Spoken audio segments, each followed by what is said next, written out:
My parents warned me not to look out the window at night. I just discovered the horrifying reason why. Ever since I was a baby, my parents always told me, don't look out the window at night. I always asked them why, but they would just shrug it off with a creepy smile. As I grew older, I stopped questioning it, but I just never could have guessed the horrifying secrets my parents were hiding. Everyone in my town also followed this weird tradition, so I thought it was normal. That was until I went to college and noticed that none of the other kids were like this. So during Christmas, when I went to my parents' house, I remember them telling me not to look out the window. I gave them a smile and a small chuckle before telling them I wouldn't. However, curiosity struck me the moment they left the room. As I lay in the dark, I came to a decision. I was going to look out of the window. Just as my hand came to the sheer white curtain of the guest room, I paused. My mind flashed to that one time when I was 12. My parents were talking in the kitchen. I was home with the flu and was about to make my way to the sink for some water, but I stopped at the doorway.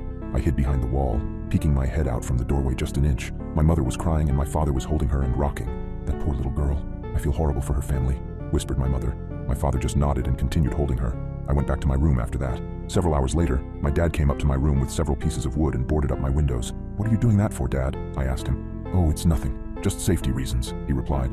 I learned at school the next day that a little girl was found dead the previous morning, the window broken and curtains torn. I snapped back to the present. My hand drew back from the curtain. I shook my head, cursing myself for being so weird. What was the worst that could happen? It was just a window, it couldn't hurt me, right? As I reached my hand out again, my instinct was telling me to stop. My gut twisted as I reached nearer and nearer. Just as I touched the curtain, a painful howl came from the forest surrounding the house. I flinched back, deciding to just lay down and try to get some sleep. I forgot how hard it was to get sleep in my hometown.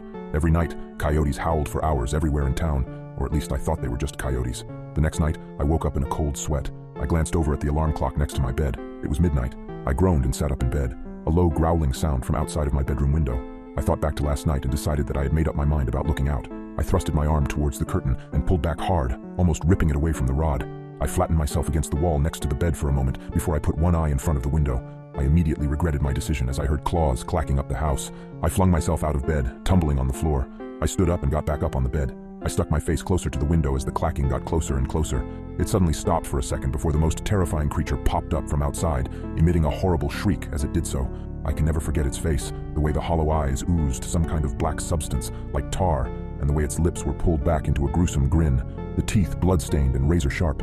It looked like it had 4 limbs, its front 2 slamming on the glass and pounding. As I was frozen in front of the window in terror, my parents burst into the room. My father held a shotgun. He marched up to my bed and yanked me away from the window. He pointed his shotgun at the creature, shooting a bullet at it. The thing scrambled away, leaving the window almost completely shattered. Damn it, son, it was a simple task. Just don't look out the window. How hard is that? My dad shouted at me. I wasn't processing his words. I was sitting on the floor, arms and legs splayed everywhere in utter shock. What the hell had I just seen? My mother ran to the bedroom door. She had tears in her eyes. Is everyone all right? She asked. Yeah, we're fine. We still gotta get that creepy effing monster, though.